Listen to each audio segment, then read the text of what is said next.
أعوذ بالله من الشيطان الرجيم بسم الله الرحمن الرحيم. Kalau saya lagi ada rasa kayak kepengen apa yang orang punya, ada rasa iri, ada rasa cemburu, ada rasa kayak merasa orang lain lebih beruntung dari kita, saya selalu pakai mantra wa ma indallahi khair, wa ma indallahi khair, wa ma indallahi khair. Sehingga hilanglah rasa cemburu itu. Apa yang ada di sisi Allah lebih baik, apa yang ada di sisi Allah lebih baik, apa yang ada di sisi Allah lebih walal akhiratu khairul laka minal ula wal akhiratu khairu wa abqa. Akhirat lebih baik bagimu dan daripada dunia. Akhirat lebih baik dan lebih kekal. Itu aja yang kita ulang-ulang mantranya. Wa ma indallahi khair. Udah aja senyum. Kita yang istiqomah gini-gini aja, orang lain yang tidak istiqomah yang sudah melenceng jadi gitu. Ya udah, apa yang di sisi Allah lebih baik. Ada yang gara-gara misalnya dukun bertindak jadi nikah, kita bertindak sendiri nggak nikah-nikah misalnya ya. Ya udah aja, wa ma indallahi khair. Dan apa yang ada di sisi Allah itu bukan hanya akhirat tetapi juga dunia. Cuman Allah tidak memberikannya dalam waktu yang segera kepada mukmin karena Allah ingin melihat dulu ketabahan, kesabaran dan keistiqomahan kita. Matematika itu coba kita pakai dalam hidup. Kayak saya pernah dulu banget awal-awal saya di Bandung masih senang usaha-usaha gitu sebelum ada dakwah. Kan pertama saya masuk ke Bandung bukan berdakwah. Lama-lama setelah lelah berusaha akhirnya berdakwah. Karena nggak mendapatkan kebahagiaan hanya dengan harta. Kan dulu saya pernah usaha bisnis pulsa yang saya pernah cerita. Ada 60 cabang pulsa saya di Bandung. Terus naik lagi bisnis jual beli mobil bekas. Beli, jual. Terus terakhir pernah main properti walaupun gak sampai punya klaster, sampai punya perumahan. Tapi 1-2 properti beli, jual lagi, perbaiki, jual dan segala macam. Waktu itu saya sempat hampir kegoda sama teman saya yang beli beberapa aset ruko di daerah Antapani. Dulu Antapani nggak seperti sekarang, masih murah-murah tuh rukonya. Dan kan cepat banget tuh perkembangan Antapani ya. Dia beli tuh 1 ruko di Antapani dengan DP, lalu dia cicil. Nah, cicilannya ini dibayar oleh yang kontrak. Kebetulan ruko dia dikontrak oleh warung Padang. Sehingga dia paling nambah-nambah dikit lah, walaupun yang nggak bisa utuh, tapi dia nambah-nambah paling nambahin 500.000 sebulan. Setelah kurang lebih 3 tahun, akhirnya itu udah lunas, dia bisa nge-DP-in lagi yang baru. Setelah sekitar 5 tahun berjalan, saya ketemu lagi sama dia. Dia bilang, ini semuanya udah ruko saya nih. Udah ada sekitar 6 ruko yang dia punya. Dan setengahnya dipakai sama Alfamart. Sisanya dipakai ada warung Padang, ada apa di situ. Sehingga dengan cara dia bisa cepat berkembang. Saya di awal menganggap diri saya tuh agak-agak idealis. Anggapan pertama, waduh saya ini kayaknya terlalu idealis kali ya gitu. Mulai galau kan, mulai tidak istiqomah. Jangan-jangan saya terlalu kaku nih dalam agama. Lagi nyari-nyari dalil mana nih yang membolehkan gitu kan ya. Biasalah apalagi ustadz kan bisa ngotak-ngatik gitu kan. Sampai bisa menemukan dalil boleh, tapi nggak nemu. Akhirnya yang bisa menguatkan hati apa? Wa ma indallahi khair. Apa yang ada di sisi Allah lebih baik. Kalau mau kayak gitu mungkin sekarang saya udah punya juga beberapa ruko. Tapi karena nggak bisa dengan cara seperti itu, akhirnya ya punya itu aja dan tidak berkembang secara duniawi. Tetapi saya yakin mudah-mudahan dengan itu kita berinvestasi di akhirat. Makanya ini matematika harus jadi pola pikir kita, harus jadi mindset, persepsi kita dalam hitung-hitungan amal. Sehingga ketika kita belajar Islam, mulai bertaubat, mulai berhijrah, lalu Allah Subhanahu wa taala seolah-olah lebih memanjakan orang lain yang belum berhijrah, yang belum bertaubat daripada kita dengan dunia. Katakan wa ma indallahi khair. Apa yang ada di sisi Allah lebih baik. Katakan bahwa wal akhiratu khairun wa abqa. Akhirat lebih baik dan lebih kekal. Katakan walal akhiratu khairul laka minal ula, dan akhirat itu lebih baik bagimu daripada dunia. Ini yang memotivasi kita untuk bisa istiqomah, sehingga kita tidak ngerasa dicurangin sama Allah Subhanahu wa taala. Karena Allah melihat balasan akhirat itu lebih baik daripada ngebalas di dunia. Sehingga Allah kalau sayang kepada seorang hamba, Allah menyediakan akhirat lebih besar daripada dunia untuk dia. Seandainya dunia itu adalah bentuk kasih sayang Allah, maka Allah sudah memberikan kekayaan dunia kepada semua nabi yang Allah cintai. Tapi nabi yang kaya itu sedikit. Rata-rata nabi itu susah hidupnya, apalagi setelah menjadi nabi. Nabi Muhammad sebelum jadi nabi hidupnya luar biasa kan? 40 tahun pertama, terutama 15 tahun pertama setelah menikah dengan Khadijah, gimana kehidupan Nabi Muhammad? Segalanya ada. Khadijah itu orang yang paling kaya, perempuan paling kaya di Mekah, menikah dengan Nabi Muhammad yang pintar dalam berdagang. Gak pernah Nabi rugi dalam berdagang. Jujur tapi untung. Sehingga selama 15 tahun Nabi mau traveling kemana aja bisa. Traveling ke Syam bisa. Traveling ke Yaman bisa. Syam dan Yaman itu jarak yang cukup jauh. Mau ngapain aja bisa. Punya ternak yang sangat banyak, punya kebun kurma yang luas sekali dan segala macam. Rumahnya rumah terbaik di kota Mekah. Hidup selama 15 tahun dalam kenikmatan. Begitu jadi nabi, langsung kayak terjun payung. Cepat sekali. Sampai akhirnya Khadijah wafat ketika Nabi masih di Mekah, dalam keadaan hampir tidak punya warisan apa-apa. Jadi kurang dari 13 tahun jatuh miskin, fakir.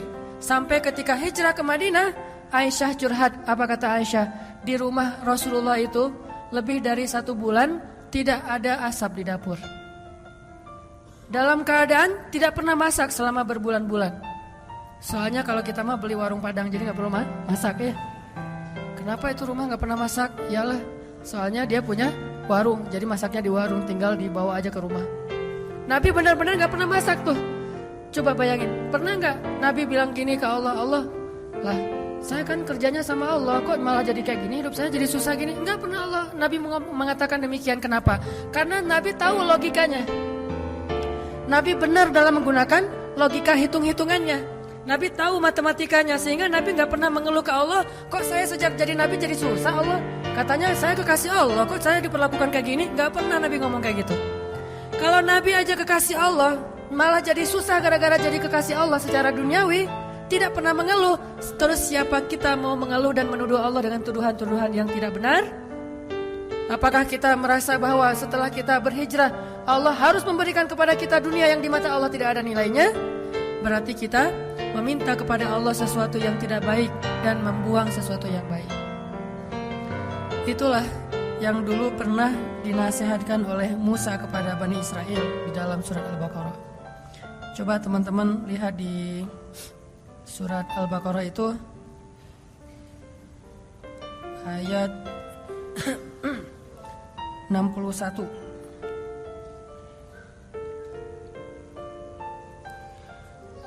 A'udzu billahi minasy syaithanir rajim. Wa idh qultum ya Musa lan nasbir ala ta'amin wahid fad'u lana rabbaka yukhrij lana mimma tunbitul ard min baqliha wa وقثائها وفومها وعدسها وبصلها. Apa yang terjadi? Ketika orang-orang Bani Israel hijrah ke Palestina, lalu mereka mengeluh di Palestina karena setelah mereka hijrah, hidup mereka tidak menjadi lebih baik secara duniawi. Perasaan kata Bani Israel, sama aja deh. Sejak kita hijrah, sejak kita masuk agama Yahudi, sejak engkau datang Musa, sawa'un alaina, nasib kami sama aja nih. Sebelum kamu datang dan setelah kamu datang, nasib kami tetap aja susah wahai Musa. Ini logika Bani Israel. Makanya banyak Bani Israel itu yang kufur kepada Allah karena pakai logika ini. Logika 2 tambah 2 4. Itu logika Bani Israel. Kalau dalam urusan agama, beda kalau dalam urusan matematika. Jangan bilang, "Dek, 2 tambah 2 berapa? 4." Bani Israel. Jangan. Itu mah matematika. Kalau dalam urusan agama itu logika Bani Israel. Mereka selalu menghitung-hitung itu dengan logika matematika duniawi. 2 tambah 2, 4. Sehingga mereka selalu mengeluh, ya Musa, sama saja nasib kami, engkau datang dan engkau tidak datang dulu. Sama-sama susah. Terus apa baiknya dengan kedatanganmu, wahai Musa? Mereka menghitung kebaikan itu hanya dari sisi materi saja. Padahal kedatangan Musa telah mengeluarkan mereka dari perbudakan kalau mau dihitung lebih jujur bahal di urusan dunia. Kedua, dengan kedatangan Musa, mereka akhirnya diselamatkan dari kejahatan dan kekejaman Firaun yang membunuh anak laki-laki mereka dan memperbudak anak perempuan. Apakah mereka lupa? Afala ta'qilun ya Bani Israel? Tidakkah kalian berpikir wahai Bani Israel? Ditambah lagi dengan janji Allah untuk Bani Israel. Allah bukakan langit dan bumi untuk Bani Israel. Bayangin Bani Israel lagi hijrah nih dari Mesir ke Palestina. Di tengah jalan haus. Musa haus ngadu. Hashtag semuanya viral. Haus Bani Israel. Hashtagnya haus. Akhirnya Nabi Musa berdoa kepada Allah, ya Allah beri mereka air. Keluarlah mata air satu untuk Bani Israel yang ada 12 suku. Berapa? 12 gitu? Lupa Ya gitu deh. Oh ini nih.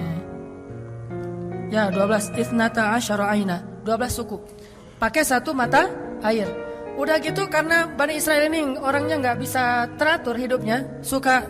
Gak bisa ngantri, gak bisa teratur, gak sabaran. Pokoknya tamak aja. Begitu keluar satu mata air, mereka ada 12 suku berantem. Ini gua duluan nih. Siapa lo? Rame aja antara Bani Israel. Cuma bahasanya saya gak ngerti, Ibrani. Bukan siapa lo. Udah aja gitu, rame sesama Bani Israel. Akhirnya mereka ngeluh lagi, Musa, masa sih satu mata air? Ini rebutan nih, daripada kita nanti rame, daripada putus silaturahim, doain dong, minta 12 mata air. Nabi Musa berdoa lagi. Akhirnya keluar 12 mata air. Dimanja banget sama Allah. Udah keluar 12 mata air, mereka minum. Jalan lagi, Musa, dari kemarin kita makannya perasaan roti wae, gak ada daging gitu Musa? Nanya daging. Ini kayaknya nih buffetnya gak internasional nih, Asian food gitu, nasi gitu ya. Saya pengen sekali-kali dong Musa cari yang buffet yang international food gitu. Akhirnya Allah kasih manawasal, kasih burung datang sendiri untuk disembelih. Datang tuh burung terbang depan Bani Israel, nunduk langsung gini. Coba, burung Bani Israel. Coba ada nggak burung kayak gitu sekarang? Bebek gitu ya. Pak, hari ini kita masak bebek. Oh boleh. Bebek, datang seperti bebek teh. Yam, yaitu ayam datang. Nggak ada kan sekarang kan ya? Allah tundukkan burung yang liar kepada Bani Israel. Datang untuk disembelih langsung dibakar, terus makan. Kemudian keluar lagi makanan-makanan luar biasa. Datang dari langit seperti datang kepada Maryam alaihassalam. Masih ngeluh juga. Terus jalan lagi. Musa, haredang, panas. Datang awan menaungi Bani Israel. Mana ada manusia, bangsa di muka bumi ini selain para nabi yang dinaungi awan sepanjang perjalanan coba. Kecuali Bani Israel dan orang-orang modern yang pakai kendaraan udah tertutup ya. Kalau dulu mah Bani Israel kemana mereka pergi awan ngikutin. Wan, sana ya. Ya kata awan saya. Bukan si Iwan, awan. Udah aja jalan. Bani Israel mana? Kadang-kadang suka iseng. Lihat di awannya nih, ikutin kita nggak ya? Lari, awannya ikut lari. Namanya Bani Israel iseng. Tapi Allah masih diakal-akalin sama mereka kan? Yang pernah saya cerita, disuruh bayar zakat, mereka katakan kami mah zakat 2,5% mah itu orang pelit lah. Kalau zakat mah nggak usah tanggung-tanggung 2,5%, 10% kan Islam 2,5%, Nasrani 10%, Bani Israel 100%. Wah, sampai Musa aja kaget 100%. Benar gitu syariatnya 100%. Wah Musa 100% ya. Kami berani memberikan zakat 100%. Caranya gimana? Dikumpulin semua gandumnya, dilempar ke langit, terus dia bilang ya Allah ambil sesukamu, yang jatuh ke bumi itulah hak saya. Itulah Bani, lempar semuanya, gandum, roti, segala macam, korma dilempar ke langit. Ya Allah ambil sesukamu ya Allah. Yang jatuh ke bumi berarti engkau ridho untuk saya. Mana ada yang nyangkut di tengah antara langit dan bumi kan? Pasti semuanya jatuh ke bumi. Oh berarti Allah nggak memerlukan itu, ya udah untuk kita aja. Yang penting kan kita udah niat nih 100%. Tapi Allah nggak mau nerima, ya udah itu akal-akalan Bani Israel. Makanya mereka ngeluh, ya Musa, di Palestina itu tidak ada sayur mayur. Kami kangen makanan-makanan di Mesir. Kalau teman-teman tahu Mesir itu sebetulnya nggak tandus-tandus amat. Mesir itu ada bagian yang salju. Jadi kalau mau ngerasain Eropa bisa ke bagian itu.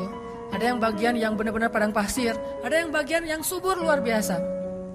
Nah, sampai mereka kangen dengan sayur-sayuran Mesir. Kangen dengan bayam kalau di kita mah, kangen dengan singkong, kangen dengan jengkol. Ya, pernah kangen jengkol? Karena nggak pernah keluar Bandung. Kalau keluar Bandung pasti kangen jengkol. Misalnya umroh gitu ya. Ada restoran Indonesia, Mang ada jengkol di Mekah. Kalau tanya orang Arab, jengkol. Bahasa Arabnya tidak ada jengkol. Soalnya bahasa Arabnya tidak ada jengkol. Mahada kata orang Arab, jengkol yang aroma ya. Intinya orang Bani Israel kangen dengan makanan Mesir. Terus apa kata Nabi Musa? Qala atastabdiluna alladhi huwa adna billadhi huwa khair. Apakah kalian meminta untuk menukar sesuatu yang buruk dengan sesuatu yang lebih baik? Maksudnya apa? Kenapa kalian ingin dibayar oleh Allah dengan dunia ketika kalian beriman? Kalau Bani Israel itu kalau beriman hitung-hitungan banget. Habis beriman harus rezekinya berlimpah. Habis beriman harus terbebas dari segala masalah. Habis beriman harus dimanjain banget dunianya. Itu pola fikir Bani Israel. Sedangkan para nabi dan orang-orang yang beriman gak kayak gitu cara berfikirnya. Setelah beriman Allah uji, maka mereka mengatakan ini untuk melihat apakah saya jujur dalam iman atau munafik. Seperti kata Bilal. Ketika Bilal beriman, dengan qadarullah dia ketahuan imannya oleh tuannya Umayyah bin Khalaf. Lalu disiksa oleh Umayyah bin Khalaf. Setelah disiksa berhari-hari, Umayyah ngomong gini, Bilal, mana Tuhan kamu? Coba lihat tuh, kamu disiksa-siksa, Tuhan kamu gak pernah ngebelain kamu, Muhammad juga gak pernah ngebelain kamu. Jadi kamu tuh sebetulnya kasihan, tinggal sendiri, gak pernah dibelain oleh siapa-siapa. Kalau gak saya nyelamatin kamu, kamu akan celaka, wahai Bilal. Apa kata Bilal? Ya Umayyah, udah gak bilang lagi Tuhan, dia emang udah beriman. Gak ngomong lagi Tuhan, gak ngomong lagi gitu. Kalau saya diuji atau disiksa karena keimanan saya, itu berarti Allah ingin melihat kesabaran saya. Maka kalian akan melihat sabar saya lebih kuat daripada sabarnya orang Arab. Karena orang Arab Mekah itu terkenal dengan keteguhan dan kesabarannya. Saya akan lebih sabar daripada laki-laki Arab dan akan lebih kuat daripada gunung Uhud. Bilal tahu itu. Jadi bukan, ya juga ya Umayyah, udah deh balik lagi aja kayak dulu. Enggak, Bilal mah gak ngomong kayak gitu. Kan orang suka pundung gitu ya. Pundung fisabilillah. Baru hijrah Allah kasih ujian pundung. Aduh, sama aja udah hijrah gak hijrah tetap aja gak bisa dapat jodoh. Nah gitu kan. Akhirnya udahlah sekalian kayak dulu aja. Aduh sama aja, ternyata udah rajin ngaji, belum kelihatan juga ke atas, masih aja gak ada yang kecantol misalnya kan ya. Aduh udah rajin udah pindah kerjaan, tetap aja belum dapat kerjaan yang lebih baik. Kata Allah, wa may yattaqillah yaj'al lahu makhraja. Mana? Wa yarzuqhu min haitsu la yahtasib. Mana tuh? Jawabannya Allah berikan itu setelah Allah lihat kesabaran kita. Kalau Allah belum melihat kesabaran kita, Allah nggak akan kasih apa yang Allah janjikan. Karena yattaqillah bukan hanya taubat tetapi sabar, itu satu paket. Takwa itu at-ta'ah was sabr, itulah takwa. Taat dan sabar itulah takwa. Wa may yattaqillah, siapa yang taat lalu sabar, baru Allah janjikan yaj'al lahu makhraja wa yarzuqhu min haitsu la yahtasib. Wa may yattaqillaha yaj'al lahu min amrihi yusra wa may yattaqillaha yukaffir anhu sayyi'atihi wa yu'zim lahu ajra. Itu semua janji Allah bagi orang yang takwa, dan takwa itu taat dan sabar.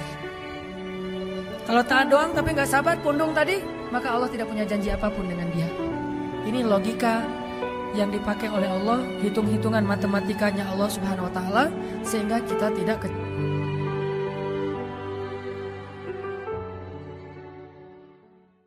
enggak tandus-tandus amat. Mesir itu ada bagian yang salju. Jadi kalau mau ngerasain Eropa bisa ke bagian itu. Ada yang bagian yang benar-benar padang pasir, ada yang bagian yang subur luar biasa. Nah, sampai mereka kangen dengan sayur-sayuran Mesir. Kangen dengan bayam kalau di kita mah, kangen dengan singkong, kangen dengan jengkol. Ya, pernah kangen jengkol? Karena nggak pernah keluar Bandung. Kalau keluar Bandung pasti kangen jengkol. Misalnya umroh gitu ya. Ada restoran Indonesia, Mang ada jengkol di Mekah. Kalau tanya orang Arab, jengkol.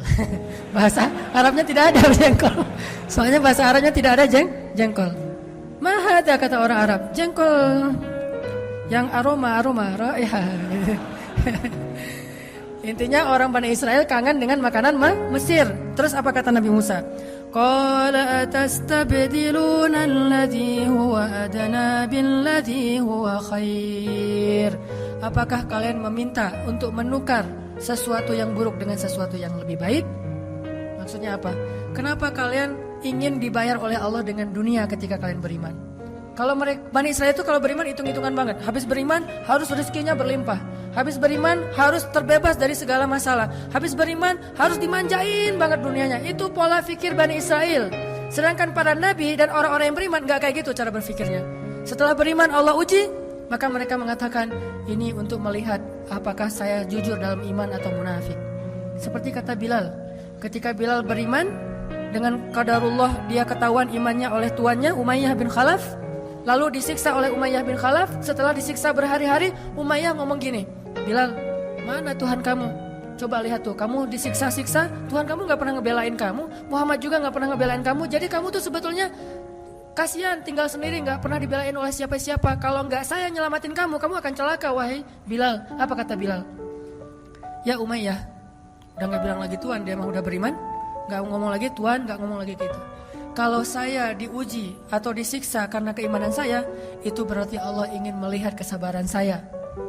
Maka kalian akan melihat sabar saya lebih kuat daripada sabarnya orang Arab. Karena orang Arab Mekah itu terkenal dengan keteguhan dan kesabarannya. Saya akan lebih sabar daripada laki-laki Arab dan akan lebih kuat daripada gunung Uhud. Bilal tahu itu. Jadi bukan, ya juga ya Umayyah. Udah deh balik lagi aja kayak dulu. Enggak, Bilal mah gak ngomong kayak gitu. Kan orang suka pundung gitu ya. Pundung fisabilillah. Baru hijrah Allah kasih ujian pundung. Aduh sama aja udah hijrah gak hijrah tetap aja gak bisa dapat jodoh. Nah gitu kan. Akhirnya udahlah sekalian kayak dulu aja. Aduh sama aja ternyata udah rajin ngaji, belum kelihatan juga ke atas, masih aja gak ada yang kecantol misalnya kan ya. Aduh udah rajin udah pindah kerjaan, tetap aja belum dapat kerjaan yang lebih baik. Kata Allah, wa may yattaqillah yaj'al lahu makhraja. Mana? Wa yarzuqhu min haitsu la yahtasib. Mana tuh? Jawabannya Allah berikan itu setelah Allah lihat kesabaran kita.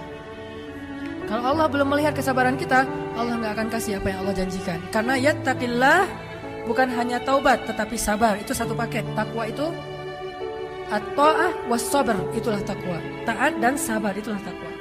Wa may yattaqillah, siapa yang taat lalu sabar, baru Allah janjikan yaj'al lahu makhraja wa yarzuqhu min haitsu la yahtasib. Wa may yattaqillaha yaj'al lahu min amrihi yusra wa may yattaqillaha yukaffir anhu sayyi'atihi wa yu'zim lahu ajra.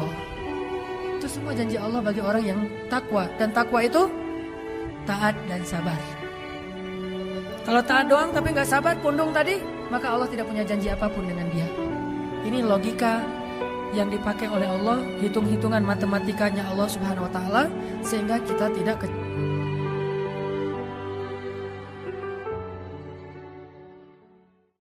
min haitsu la yahtasib. Mana tuh?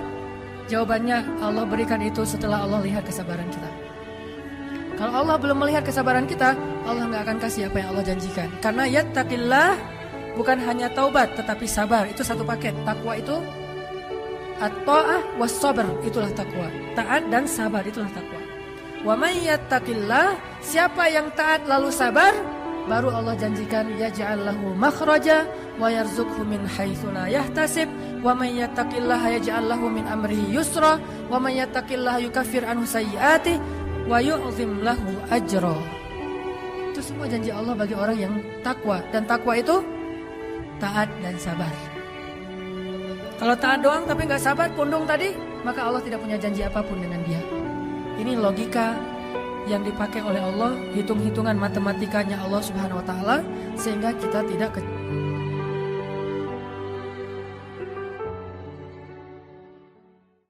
bagi orang yang takwa, dan takwa itu taat dan sabar. Kalau taat doang tapi gak sabar, pundung tadi, maka Allah tidak punya janji apapun dengan dia. Ini logika yang dipakai oleh Allah, hitung-hitungan matematikanya Allah Subhanahu wa taala, sehingga kita tidak